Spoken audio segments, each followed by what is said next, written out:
You're listening to Count Richard von Coudenhove Kalergi. I'm just down here at Kilcoole beach, and you have the marshy area down there, and in the distance you can see the Sugarloaf over towards the Scalp and Glenwood Downs and Bray Head, and in the distance you can see over there towards Holt. Now the town is famous for Glen Row, which ran for 18 seasons up to 1983, and this area here is a protected area during the summer because it's one of 4 places in Ireland they have nesting terns that nest directly onto the rocks on the beach there. So it has abundance of bird life there during winter, and they come in, including the white heron or egret, and they can be seen in around this area here. And either side of the mud flats are served by 2 rivers. One is called the Cannistown River, that comes in from up and down the Downs, and the other is the Woodstock River, which comes in towards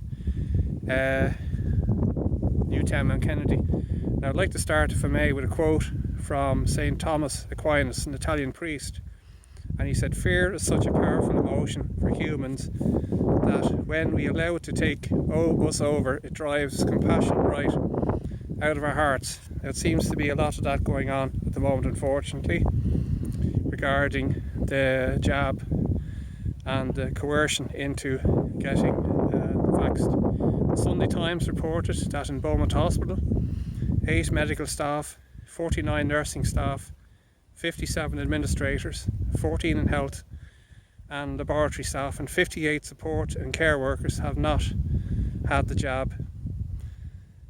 And it described that there was a strong anti-vax movement in the hospital, and how many other hospitals are in a similar situation. And the question you have to ask yourself is, there's a nice little boat going by there, there's quite a few of them. The marine traffic app is great for watching what's going on at sea there. So if the medical staff who have worked through all of COVID last year and this year are refusing the jab, and in some countries are even prepared to lose their job over this, something is clearly wrong with this. A video there of Kieran Morrissey, a 61-year-old engineer who has worked for 22 years in a major academic teaching hospital in Dublin, has gone viral.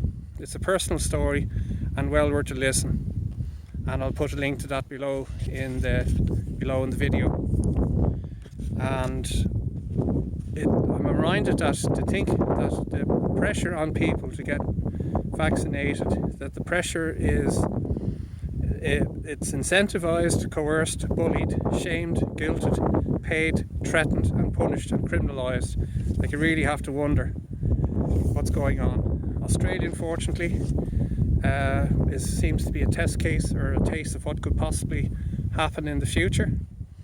It's interesting to note that after the 1798 rebellion, over 50,000 people were transported to Ireland to what was then described as New Holland, which became Australia.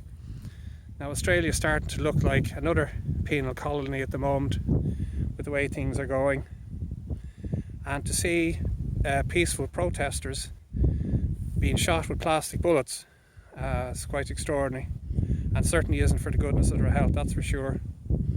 And I'll end with a quote, if I may. Actually, I'll mention as well that I found an app called Australian Nurses Speak Out, and I'll leave the link to that below. It's a Telegram group and gives account from nurses who are on the front line of their experiences of what illnesses they're actually coming across. And so I'll end, if I may, with even, as I say, back to Australia, if I may, to think that in Melbourne, there was a media blackout in Melbourne, and the camera crews, they put a no-fly zone over the demonstrators so they couldn't actually be filmed from the air.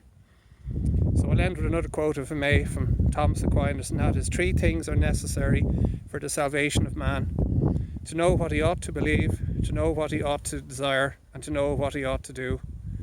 So I'll leave it there, and I recommend a visit down here to Kilcoole. It's very beautiful, and if you keep walking down here, you can actually walk from Bray through Greystones, Kilcoole, and all the way down to Wicklow. I don't know if you can see it there, but in the distance you can see the Wicklow Head, and well, that shrubbery is in the way there, and you can see the disused lighthouse on the hilltop there. But okay, thanks for listening. Good night, good luck, and God bless.